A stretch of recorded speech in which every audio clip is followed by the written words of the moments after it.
সহজে পড়া মনে রাখার বা মুখস্থ করার কিছু কার্যকর কৌশল এখন আমি বলবো। 1 নম্বর হচ্ছে সময় ভাগ করে পড়া। যখন পড়তে বসবো একটানা দীর্ঘক্ষণ না পড়ে 15 মিনিট 20 মিনিট পর অথবা 20 থেকে 25 মিনিট পর 5 মিনিটের একটা ব্রেক দিতে হবে। যদি ব্রেক দিয়ে আবার পড়তে বসা হয় তাহলে ওই 5 মিনিটের বিশ্রামটা তার জন্য অনেকটাই ইফেক্টিভ হবে পরবর্তী পড়াটা মনে রাখার জন্য। 2 নম্বর হচ্ছে সহজ ভাষায় বুঝে নেওয়া। অনেক সময় বই পুস্তকের অনেক গভীর গুরুগম্ভীর বা গাম্ভীর্যপূর্ণ শব্দ ব্যবহার করা হয়।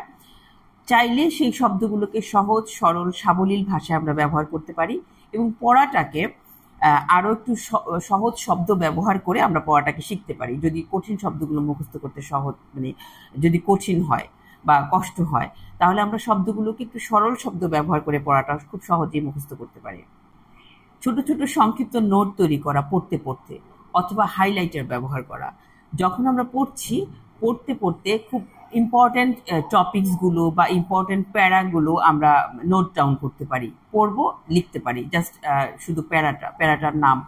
এছাড়াও ইম্পর্টেন্ট বাক্যগুলো ইম্পর্টেন্ট লাইনগুলোকে আমরা হাইলাইটার দিয়ে মার্ক করে রাখতে পারি। এতে হবে কি দৃষ্টিশক্তি, মানে সর্বপ্রথম আমার দৃষ্টিটা কিন্তু হাইলাইটারের উপর যাবে এবং এটা ব্রেনের মধ্যে মনে থাকার প্রবণতাটাকে বাড়িয়ে দেয়। এটা মনে থাকে বেশি, যেহেতু আমার ওটা কালারফুল ছিল এবং ওটার দিকে আমার কনসেন্ট্রেশনটা বেশি যায়, এই জন্য সেটা মনেও থাকে বেশি। চিত্র বা ডায়াগ্রাম ব্যবহার করা, বিভিন্ন ধরনের ছবি ডায়াগ্রাম ব্যবহার করে কিন্তু পড়াকে খুব সহজে মনে রাখা যায়।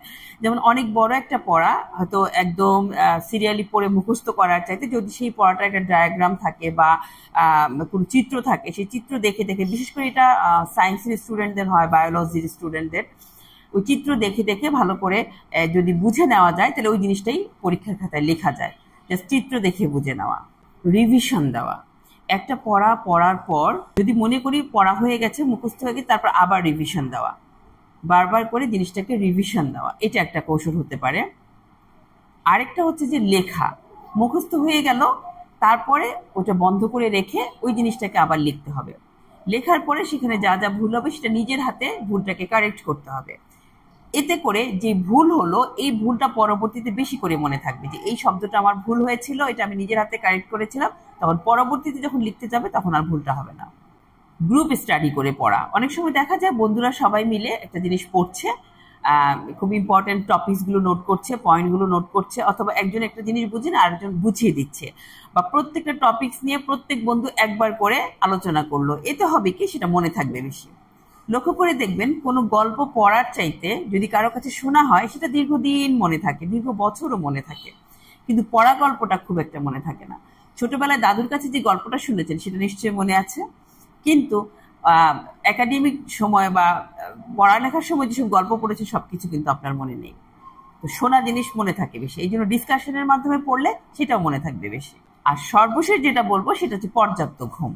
পর্যাপ্ত ঘুম না হলে কিন্তু আপনি পড়াশোনায় মনোযোগ দিতে পারবেন না, আপনার মস্তিষ্কটা কুল হবে না, সে বিশ্রাম পাবে না। সুতরাং পরবর্তীতে আপনাকে আবার কাজ করার জন্য সে আপনাকে অতটা লোড দিতে পারবে না বা আপনাকে সাপোর্ট করতে পারবে না। সুতরাং পর্যাপ্ত ঘুম প্রয়োজন। কমপক্ষে প্রতিদিন একজন ব্যক্তির 7 থেকে 8 ঘন্টা পর্যন্ত সাউন্ড স্লিপ প্রয়োজন। যদি পর্যাপ্ত ঘুম হয় তাহলে পরবর্তীতে সে আবার ভালো করে পড়তে পারবে এবং সেটা তার মুখস্থ বা মনে থাকবে বেশি।